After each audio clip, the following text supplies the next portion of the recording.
तारीख़ इस्लाम इस बात की दलील है कि मुसलमानों को, इस्लाम को सबसे बड़ा नुकसान अगर पहुंचा तो मुसलमानों के गद्दार लोगों की वजह से पहुंचा। हजरात, तारीख उठाकर देखिए, वाक़या करबला से लेकर अब तक हमको सबसे बड़ा नुकसान देने वाला कोई और नहीं, मुसलमान ही होता है।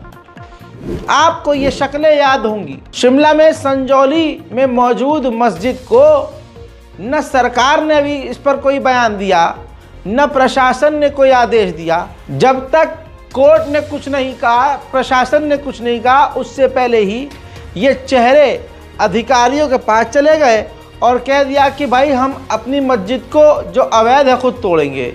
यानी मामला कोर्ट में है और अभी कुछ कोर्ट ने आदेश नहीं दिया और इन्होंने भीड़ के आगे घुटने टेक दिए। और अभी मैंने 12 घंटे पहले ही ये बात बोली थी कि इनकी ये हरकत पूरे हिंदुस्तान के मुसलमानों पर भारी पड़ने वाली है। आप सब गवाह हैं, कल की नेशनल प्राइम टाइम जाकर देखिए। आज दोस्तों वो हो गया, जो मैंने कहा वो हुआ, क्योंकि हिंदू संगठन बेरोजगार हैं, हिंदू युवा बेरोजगार हैं, उनके अंदर सिर्फ और सिर्फ नफरत है, हैवानियत भरी गई है, मुसलमानों के खिलाफ जहर भरा गया है। अब जब आप चरमपंथी, कट्टरपंथी भीड़ के आगे घुटने टेक दोगे तो उनकी तो हिम्मत बढ़ेगी। अब दोस्तों, ये मस्जिद को तो खुद मुसलमानों ने कह दिया भाई हम खुद तोड़ेंगे। उसके बाद हिमाचल प्रदेश में ही मंडी के इलाके में 30 साल पुरानी मस्जिद को अवैध बताकर अचानक से 10,000 बेरोजगार हिंदुओं की भीड़ पहुंच गई। 10,000 हिंदूवादी आतंकी पहुंच गए, वो पूरा झुंड 10,000 30 साल पुरानी मस्जिद को तोड़ने के लिए। पुलिस को उस भीड़ को संभालना भारी पड़ गया था। आज ये सारे आतंक इसलिए बढ़ रहे हैं, ये गुंडागर्दी इसलिए बढ़ रही है क्योंकि कल तक शासन प्रशासन ने इस भीड़ को खुली छूट दी और ये अचानक से भीड़ 10,000 इसलिए हो गई क्योंकि इनको मस्जिद खुद ही गिराकर मुसलमानों ने दिखा दिया कि देखो तुम भीड़ में आओगे तो हम डर जाएंगे।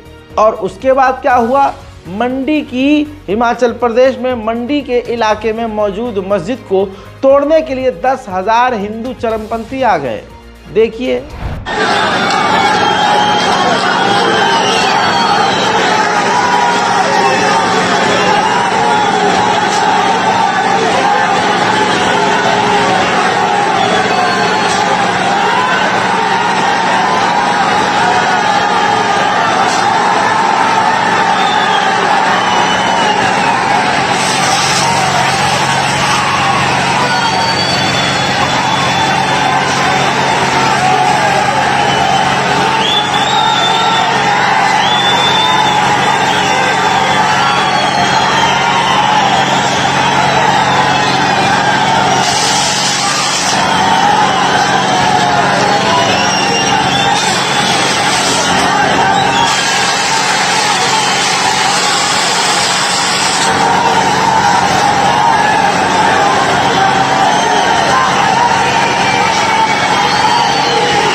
अल्लाहु अकबर। उसी मंडी के अंदर इन हिंदू झुंड ने, हिंदू बेरोजगार ग्रुप्स ने इलाके को बिल्कुल आतंकित कर दिया, प्रदूषित कर दिया। शोर मचा रहे थे कि मस्जिद गिरानी होगी, अवैध मस्जिद गिरानी होगी।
इसी तरह से दोस्तों ये बेरोजगार भीड़ मुसलमानों को उकसाने के लिए मुसलमानों के खिलाफ लगातार जहरीले बयानबाजी कर रही थी और नारेबाजी कर रही थी, जैसे कि जागे थे वीर शिवाजी, मार भगाए मुल्ले काजी। सुनिए।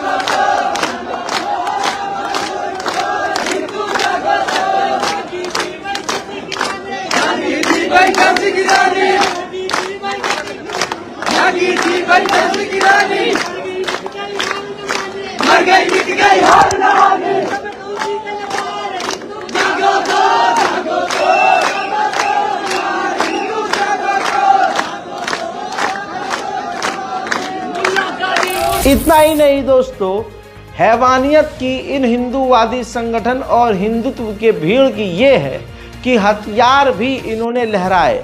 अब जब एक मुसलमान सामने से आ गया, भाई साहब हम तो गंगा जुमुनी तहजीब के लिए मोहब्बत के लिए अपनी मस्जिद को गिराने को तैयार हैं, तो फिर मुंह में ऐसे ही मूतेंगे और ऐसा मूत रहे हैं कि अब हमें चुपचाप देखना पड़ रहा है। देखिए, हथियार लहरा रहे हैं, शासन प्रशासन खामोश।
मैंने आपसे कहा था अभी कल ही 12 घंटे पहले कि अब अगर अब लोग कह रहे हैं भाई वो जो 2 मंजिल है ना वो अवैध थी, उसको गिराने की बात हुई थी और मुसलमानों ने जाके वही 2 इमारतें गिराई हैं। अरे भाई बनाई क्यों थी भाई अवैध? फिर परमिशन क्यों नहीं ली थी?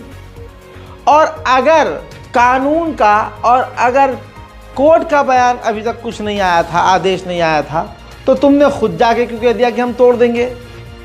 तो जाहिर सी बात है वहाँ के मुतवल्ली, वहाँ की जो कमेटी है उसने भाई सौदा किया है, सीधा सीधा ये नज़र आ रहा है। अब सुनिए, इससे मौका क्या मिला हिंदू चरमपंथियों को, वो मैंने आपको दिखा दिया। पूरे हिंदुस्तान के हिंदुओं को अब मौका मिल गया। हत्ता कि भारत की राजधानी दिल्ली में सुनहरी बाग मस्जिद, जो बहुत पुरानी अंग्रेज़ों के समय की मस्जिद है, अब बेरोजगार हिंदू, नौकरी तो है नहीं, सड़क पर आवारा भटक रहा है। भटकते भटकते दिख गई कोई मस्जिद। अरे भाइयों बहनों, जय ओम, जानते देखो ये है अवैध मस्जिद, यहाँ पर कब्जा किया हुआ है मुल्लों ने, आप बस समझ जाओ। उसके बाद जो बेचारे बेरोजगार हिंदू हैं सब वहाँ इकट्ठा होते हैं और फिर नारेबाजी करते हैं, इलाके को बेकार कर देते हैं, इलाका जाम करते हैं, नारेबाजी करते हैं। सरकार को लगता है अरे यार ये कितना बढ़िया काम कर रहे हैं। जैसे ही किसी मेन मुद्दे पर जनता हमारी गर्दन पकड़ने वाली होती है, ये मस्जिद चिल्लाने लगते हैं, हिंदू मुसलमान कर देते हैं, सारा ध्यान उधर चला जाता है, हमारी गर्दन बच जाती है। बहुत डीप बता रहा हूँ, इतने डिटेल में बताने की वजह से हो सकता है अंदर ही हो जाऊँ मैं, लेकिन क्लियर कट बता रहा हूँ।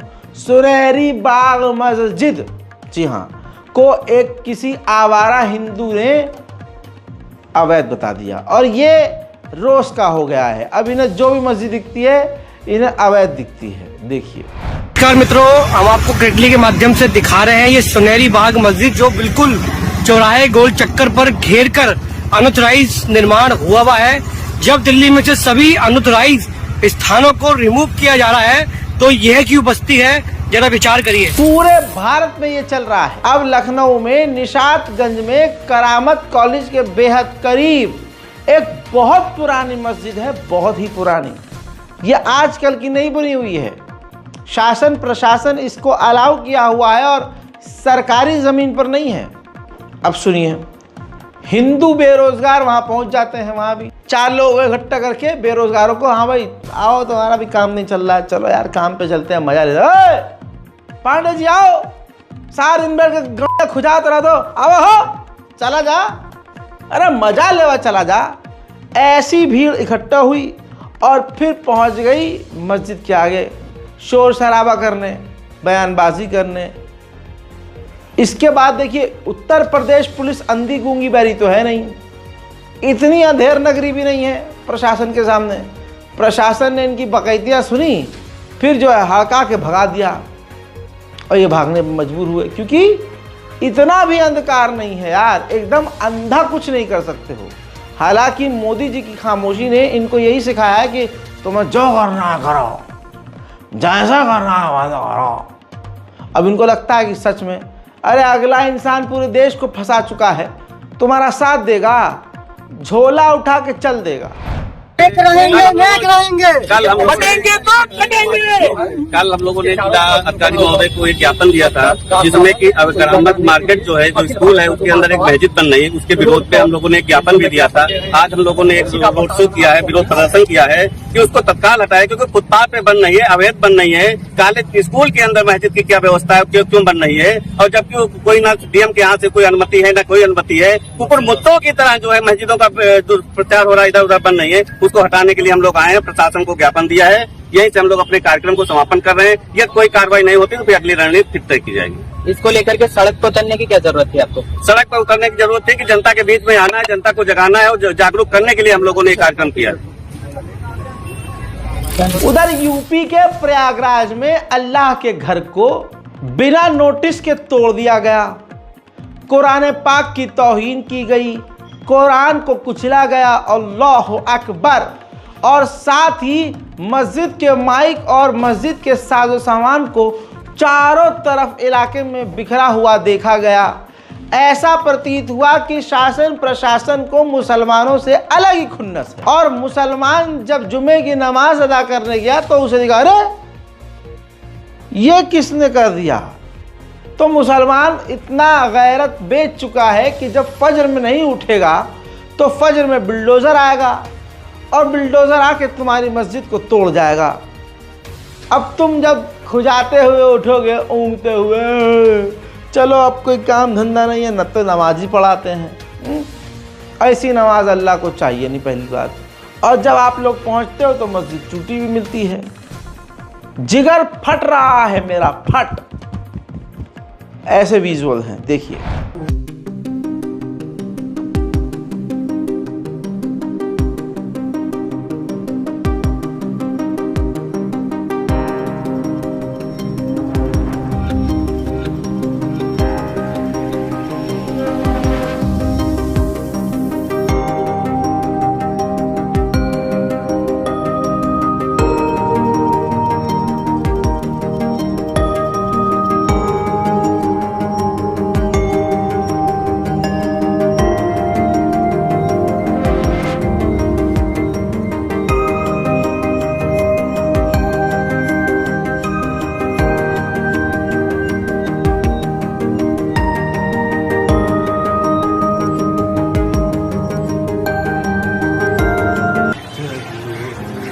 हिंदू चरमपंथियों को बहुत ही मजा आ रहा है कि हमें जो करना है हम कर रहे हैं।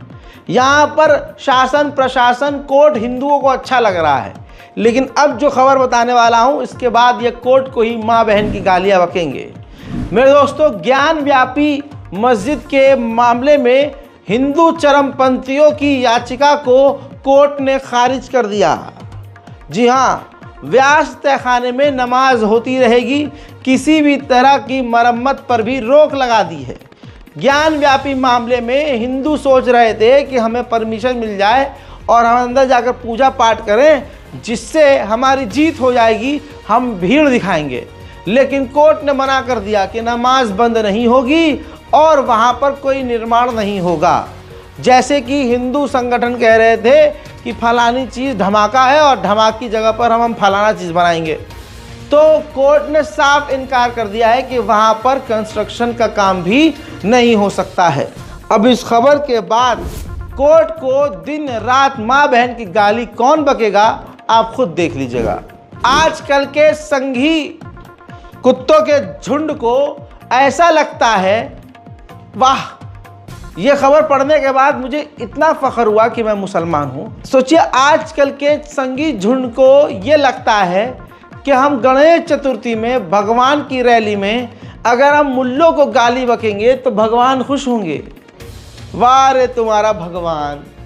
ऐसा भी कोई भगवान हो सकता है कि तुम खुला खुला गाली बक रहे हो दूसरे को और मासूमों को कोस रहे हो और भगवान कहे बहुत बढ़िया, मुझे प्रसन्न कर दिया इन्होंने।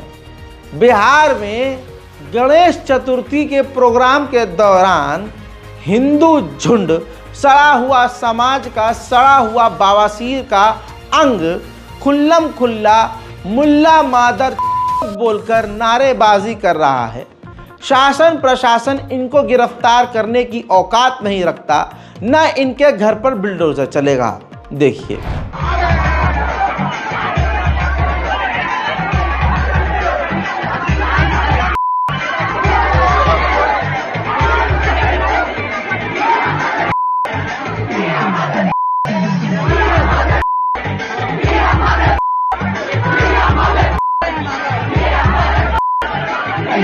हजरात मोहतरम, अब मैं अपने हिंदू भाइयों को आईना दिखाना चाहता हूँ।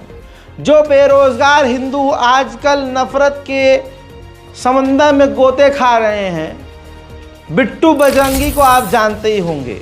ये वो चेहरा है जो पूरे इलाके में दंगा करवा चुका है।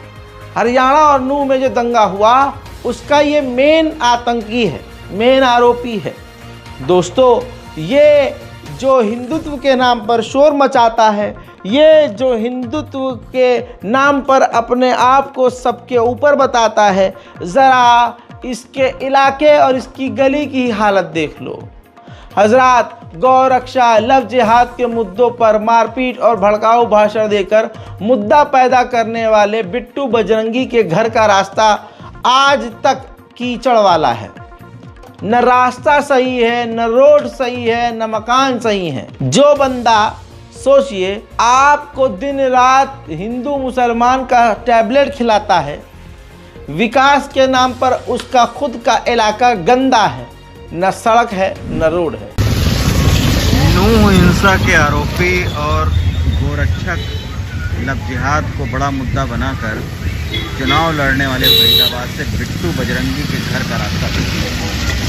तो आप सोच रहे होंगे कि गौरक्षा है मुद्दा, लव जिहाद है मुद्दा, या ये रास्ता है मुद्दा इस चुनाव में। वहीं मुसलमानों का असली शेर, वो शेर जिसने कई मुसलमान परिवार को बचाया, वो शेर जिसने हजारों घरों को लूटने से बचाया, वो शेर जिसने 2020 के दिल्ली दंगों में जाफराबाद के इलाके में एक आतंकवादी भीड़ को अपने ही दम पर रोक दिया। उस शेर को ना किसी चीज़ का डर था उस वक्त, ना मरने का खौफ था, ना आसपास उसका कोई साथी था। उसका साथी परवरदिगार था और वो हजारों की तादाद में सामने आतंकवादियों के डटा हुआ था और ईंट का जवाब पत्थर से दे रहा था। शाहरुख पठान, जी हाँ, जिसने साबित किया कि पठान क्या चीज़ होते हैं। हजरात, यही वो शख्स, यही वो लड़का है जिसने हिंदू चरमपंथियों को मुस्लिम इलाकों पर हमला करने से रोका, लेकिन गोदी मीडिया ने आज तक उसको आतंकवादी, दंगाई और न जाने क्या क्या कहा। एक लंबे समय से जेल में बंद शाहरुख पठान को कड़कड़ूमा कोर्ट ने बाइज्जत बरी कर दिया।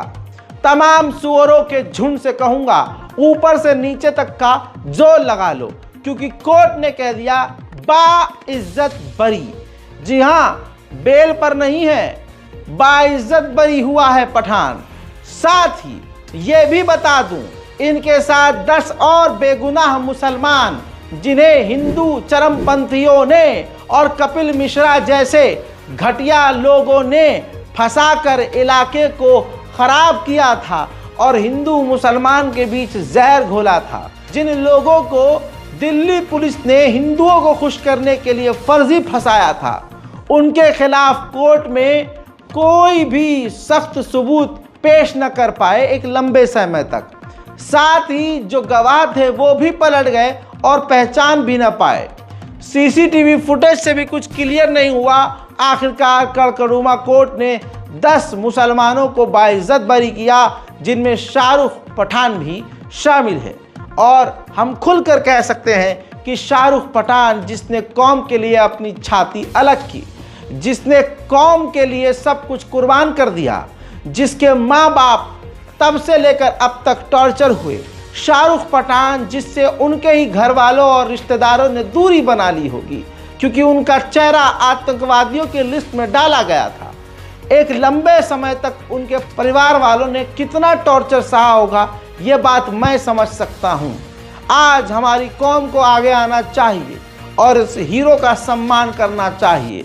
शाहरुख पठान जैसे ही बनना चाहिए, क्योंकि आज आप देख रहे हैं कि एक भीड़ मुसलमानों को घरों में घुस रही है, एक भीड़ मुसलमानों की मस्जिदों को तोड़ रही है, एक भीड़ मुसलमानों को कटवा और आतंकवादी कह रही है, एक भीड़ मुसलमानों को देश से निकालने की बात कर रही है। ऐसे में शाहरुख पठान ना बने तो गधे की गाय बने। उधर मेरे दोस्तों, दिल्ली के मुख्यमंत्री को शराब घोटाले में बेल मिल गई है। हालांकि कहा यह जा रहा है कि बेल की कंडीशन सख्त है, वो सीएम की कुर्सी पर नहीं बैठ सकते और एज अ सीएम वो साइन नहीं कर सकते। यह आदमी भी समझ से परे है भाई। जब शराब घोटाला नहीं किया तो इतने बड़े लेवल पर फंसा होगा। भाई साहब, अगर धुआं निकला है तो आग तो कहीं ना कहीं लगी होगी। दूध का धुला तो केजरीवाल भी नहीं है, जो कल तक कहता था कि मैं भाइयों सिर्फ वैगनार में चलता हूँ, आज वो काफिले में चलता है। ज़बान से ऐसा इंसान पलट चुका है। आप केजरीवाल पर भरोसा कीजिए, हम तो भाई नहीं कर सकते, लेकिन बाहर अगर केजरीवाल आ गए हैं तो ये अच्छी बात है उनके लिए, उनके परिवार के लिए और उनकी पार्टी के लिए। उधर मनीष सिसोदिया साहब ने अभी जो कुछ दिन पहले रिहा हुए हैं, उन्होंने भी सुप्रीम कोर्ट की प्रशंसा की है और कहा है कि न्याय केजरीवाल को मिलेगा। साथ ही उन्होंने कहा कि सुप्रीम कोर्ट का आदेश बीजेपी के मुंह पर जोरदार तमाचा है। सुन लीजिए। आज माननीय सुप्रीम कोर्ट ने भारतीय जनता पार्टी को भी एक बहुत बड़ा संदेश दिया है कि तुम्हें अपनी तानाशाही बंद करनी पड़ेगी। आज माननीय सुप्रीम कोर्ट का आदेश भारतीय जनता पार्टी के मुंह पे एक कड़ा तमाचा है कि आप एजेंसियों का दुरुपयोग कर रहे हो। आपने एजेंसियों को अपना केज पैरेट बना के रखा हुआ है। ऑनरेबल सुप्रीम कोर्ट ने बहुत साफ शब्दों में कहा कि सीबीआई केज पैरेट की तरह से काम कर रही है। माननीय सुप्रीम कोर्ट का यह फैसला सिर्फ पार्टी, सरकार या व्यक्ति के लिए, हमारे लिए महत्वपूर्ण नहीं है, केवल देश के आम आदमी को ऑनरेबल सुप्रीम कोर्ट का साफ संदेश है, साफ भरोसा है कि आप चिंता मत करो। अगर कोई तानाशाही चलाएगा, अगर कोई एजेंसियों का दुरुपयोग करेगा, तो देश का संविधान उसकी रक्षा के लिए है। संदेश साफ है ऑनरेबल सुप्रीम कोर्ट का कि तानाशाही के खिलाफ देश का हजरात, Modi model, Gujarat model, Ahmedabad model, ये जितने भी मॉडल हैं मोदी के नाम से सब फर्जी हैं। अरे जिसने फर्जी डिग्री दिखाई हो, फर्जी कहानियां बेची हो, फर्जी में अपने आप को चाय वाला बता दिया, एक रिश्ता था बीवी से, वो खुद ना निभा सका। अब जब उसके हाथ में तुम देश की चाबी दे दोगे तो विकास कद्दू होगा। हाँ, वो विनाश का नाम बदलकर विकास कर देंगे और देश का विनाश करते हुए कहेंगे अरे देखो ये तो विकास हो रहा है। लाइव एग्जाम्पल इस मोदी सरकार का कि मोदी ने और इस मोदी सरकार ने आपको और हमें कितना बेवकूफ़ बनाया है और किस लेवल पर बनाया है। लाइव एग्जांपल, ये सड़क देखिए, ये फ्लाईओवर देखिए। अहमदाबाद में ये फ्लाईओवर है जो 2017 में 42 करोड़ रुपए में बना था, और ये इतना सड़ा हुआ, इतना बेकार, इतने ख़राब क्वालिटी का पुल था कि आज इसे जब तोड़ने की नौबत आई तो 42 करोड़ में बना था, और तोड़ने की कीमत जो लग रही है, इसकी खर्चा जो लग रहा है वो 52 करोड़ है। यानी 10 से 15 करोड़ एक्स्ट्रा लगेगा तोड़ने का। जितने का बना नहीं उतने का ये टूटेगा। है ना कमाल की बात? देखिए। और अब हम आपको एक ऐसी खबर से खबरदार कर रहे हैं जिसे सुनकर आपको हंसी आएगी, गुस्सा आएगा, आपको लगेगा कि आखिर ये क्या मजाक है। हम आपको तस्वीरें दिखाते हैं, तस्वीरें दिखाएंगे, रिपोर्ट दिखाएंगे पूरी, और वो रिपोर्ट में ये होगा कि अहमदाबाद का जर्जर हाटकेश्वर ब्रिज 2017 में 42 करोड़ रुपए की लागत से बना था, लेकिन इस ब्रिज को तोड़ने का काम शुरू हो गया है। क्यों? देखिए। अब आपने देख लिया दोस्तों, दूध का दूध पानी का पानी हो गया। क्या कहा, इसमें क्या समझ में आ रहा है? 42 का बनाया गया और 52 का तोड़ा जाएगा। तो आज जिसे आपने तालियां पीट पीट कर अपने सर पर बिठाया है, यकीन करो उसको हटाने के लिए तुम्हें उससे ज़्यादा कुर्बानी देनी पड़ेगी, जितना कुर्बानी तुमने उसे यहाँ बनाने के लिए, उसको उस पद पर बिठाने के लिए किया था। अब उस पद से हटाने के लिए तुम्हें ज़्यादा से ज़्यादा कुर्बानी देनी पड़ेगी। समझदार को इशारा काफ़ी, नाम लेने की मुझे ज़रूरत भी नहीं है। हिंदू समुदाय के लोग मुसलमानों को सारा दिन गरियाते हैं और हमें बलात्कारी कहते हैं। हालांकि सबसे बलात्कारी ये खुद होते हैं। सबसे ज़्यादा गंदगी इन्हों के अंदर पाई जाती है और पूरी चालाकी से ये अपने बलात्कारियों को बचाते और छुपाते हैं।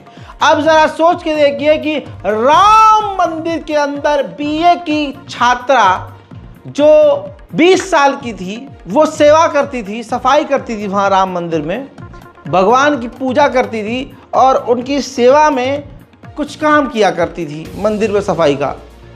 तो उस बच्ची के साथ गैंग रेप किया गया और कईयों ने रेप करने की कोशिश की। देखिए, सोर्स है दैनिक भास्कर, पूरी वीडियो रिपोर्ट मौजूद है और कई जगह रिपोर्ट मौजूद है। राम मंदिर में सफाई करने वाली छात्रा के साथ रेप किया गया। 9 लोगों पर मुकदमा दर्ज किया गया। इस मामले में 5 को गिरफ्तार किया गया है। गिरफ्तार किए गए लोगों की पहचान वंश, मैं थोड़ा लाउड बोलूंगा ताकि हिंदुओं को ठीक से सुनाई दे, वंश बलात्कारी, विनय बलात्कारी, शारिक बलात्कारी, शिवा बलात्कारी, उदित बलात्कारी। अब 5 बंदे गिरफ्तार हुए हैं और आपका कान खड़ा हो गया होगा शारिक के नाम पर। हाँ, इसमें एक मुसलमान नाम भी सामने आ रहा है। अब मुझे यकीन है कि उन 4 हिंदुओं के घरों को छोड़कर शारिक के घर पर बुलडोजर चल जाएगा। और कमाल तो यह है कि हिंदू मुसलमान करने वाले लोग सामने आकर खूब हिंदू मुसलमान करते हैं ससुरे, लेकिन गलत काम में हिंदू मुसलमान एक होते हैं। वाह वाह। उधर गाजियाबाद में जूस के अंदर पेशाब मिलाकर पिलाया जा रहा था कस्टमर्स को, और छापेमारी और बवाल के बाद पूरा बाल्टी भर के पेशाब भी निकला। और आपको हैरानी होगी कि रजा भाई ये खबर बता रहे हैं, देखिए पत्रकार हूँ, दलाल नहीं गोदी मीडिया की तरह। इसमें जो गिरफ्तार हुए हैं, आमिर नाम का बंदा और कैफ नाम का बंदा गिरफ्तार हुआ है। ये दोनों सुअर के बच्चे पेशाब मिलाकर जूस पिला रहे थे। अब आप लोग कहेंगे राजा भाई ये तो इन्वेस्टिगेशन का पार्ट है। भाई क्लियर वीडियो वायरल हुई है और वहाँ जो लाइव लोग मौजूद थे छापेमारी में, उन्होंने पेशाब भी बरामद किया है। बाल्टी में 1 लीटर पेशाब इकट्ठा करने का क्या मतलब भाई साहब? क्या मतलब? क्या रुआवजा है? क्या है बहन की आँख तुम्हारी? है क्या? ऐसे मुसलमानों की वजह से पूरी कौम पिटती है। आमिर और कैफ जैसे सुअर लोगों की वजह से पूरी कौम बदनाम होती है। और मुझे ये समझ में नहीं आता ये लोग आते कहाँ से, इंसान कैसे हैं यार? ये कितना घटिया किस्म के लोग। पता है कि मुल्क के हालात इतने ख़राब हैं, लेकिन फिर भी ऐसे कर रहे हैं। अबे कुछ अच्छा काम करो, ईमानदारी से काम करो। तुम्हें क्या लगता है तुम्हारे मुंह में नशा है कि तुम जूस में मिला दोगे तो ज़्यादा पिएंगे लोग? हजरात नज़र रखिए, हमारे समाज में भी घटिया लोग। मुसलमान नहीं पीते होंगे क्या इसकी दुकान से जाके? हैं? मैं नहीं चाहूँगा कोई मुसलमान इन इंसानों को, ऐसे मुसलमानों को सपोर्ट करे। ये मुसलमान ही नहीं है। हिंदू भाइयों, आइए मैं आपको आखिर में हिंदू राष्ट्र की एक झलक दिखाता हूँ। इसके बाद भी अगर आपकी आंख नहीं खुली तो आप मर चुके हैं और आप गोबर खाकर और मूत पीकर ही जिंदा हो सकते हैं, ऐसा मेरा मानना है। क्योंकि आपके धर्म गुरुओं के द्वारा ये बताया जाता है कि गोबर और पेशाब से हर बीमारी का इलाज हो सकता है। तो अगर आप मुर्दा हो चुके हैं तो उसका भी इलाज गोबर और मूत से ही होगा। लेकिन ज़रा आइए मेरे साथ, ज़रा ये तस्वीर देखिए। रामराज की ये तस्वीर है, एक ही मंदिर की तस्वीर है। इस वीडियो को हिंदू राष्ट्र की एक झलक के तौर पर देखना चाहिए। मंदिर में एक गरीब हिंदू और लोअर क्लास के हिंदू की मुंडी पकड़कर फेंकी जाएगी, जबकि अमीर और एलिट परिवार के लोग भगवान प्रतिमा की ओर तशरीफ करके फोटो खिंचाएंगे। अब बताइए, अब ठीक है ना? एक ही फ्रेम में आप अमीर हिंदू और गरीब हिंदुओं को देख रहे हैं। कितना खौफनाक है कि भगवान के चरण पर अभी हाथ भी नहीं लगता ठीक से, कि गर्दन पकड़कर किनारे फेंक दिया जा रहा है। लेकिन सीधे हाथ की तरफ आप एक अमीर हिंदू परिवार को देख रहे हैं जो अपना पिछवाड़ा प्रभु की तरफ करके फोटो खिंचा रहे हैं। ये रामराज की एक घटिया तस्वीर है। हिंदुओं से अपील है कि जाग जाइए, भारत को बचाइए, एकता को बचाइए, प्यार जिंदा कीजिए। हम सब एक हैं। भारत की खूबसूरती एकता में है। इसको मोदी और मोदी सरकार को उजाड़ने मत दीजिए। इस रिपोर्ट को शेयर कीजिए, अपनी राय कमेंट में लिखिए। हजरात, ये नेशनल प्राइम टाइम है जो मैंने कॉपीराइट फ्री की हुई है। इसमें से आप पार्ट काटिए, सेक्शन कट कीजिए, इंस्टाग्राम पर, व्हाट्सएप पर, स्टोरी पर, स्टेटस भी कहीं भी लगाइए। वीडियो को डाउनलोड करके कहीं भी पोस्ट कीजिए, कोई कॉपीराइट नहीं है, बशर्ते आप रज़ाग्राफी के ओरिजिनल लिंक को शेयर करेंगे साथ में, और क्रेडिट रज़ाग्राफी को ज़रूर देंगे। चैनल को सब्सक्राइब कीजिए और भी दुनिया की तमाम बड़ी खबरों के लिए, मिडिल ईस्ट और तमाम इधर उधर वॉर अपडेट की खबरों के लिए आप हमारे रज़ाग्राफी अनस्क्रिप्टेड दूसरे चैनल को अभी के अभी जाकर चेक कीजिए। आप यहाँ सारा दिन इंतज़ार करते हैं कि रज़ा भाई एक ही खबर आई है, अरे दूसरा चैनल तो चेक करो, भरमार है भाई। चलिए, जय हिंद।